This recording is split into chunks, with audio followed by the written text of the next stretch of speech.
Number 8 on my list, 2028 Team Durant. I was able to see these girls for the first time down at Made Hoops 2 years ago in their winter series, and it was totally, totally unbelievable to watch them play for the first time. I took some things back home of where I wanted to see my girls in that same grade be once they got to that grade. So it was excellent to see some of their play. They have a dynamic point guard.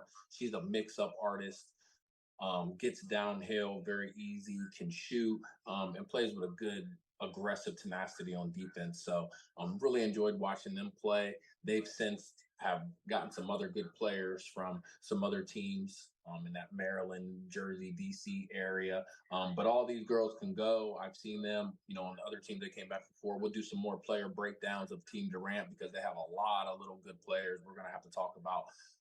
But again, number 18 looked really good out here in this national circuit, fared well in those top 10 tournaments I keep referencing. I've done articles about. Make sure you guys check that out. And congratulations.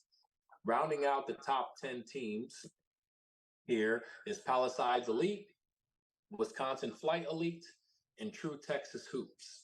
Now, I've only gotten to see these teams in one or two tournaments because they haven't played in many of the tournaments out east. But what I have seen of these teams, they can go. They can go.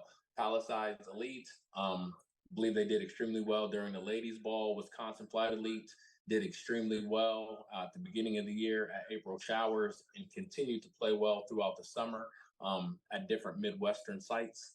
And then True Texas Hoops, I got to see the Eyeball Nation, who, by the way, didn't have a whole bunch of Midwest girls. But that's cool. I'll still give a shout out to True Texas Hoops.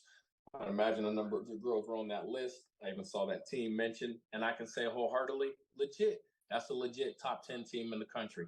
Maybe deserve to be higher, maybe deserve to be lower, but nonetheless, a team that caught my eye is deserving of getting mentioned in that top 10. And I'll look to bring more about some of these teams and break down a little more about what they do.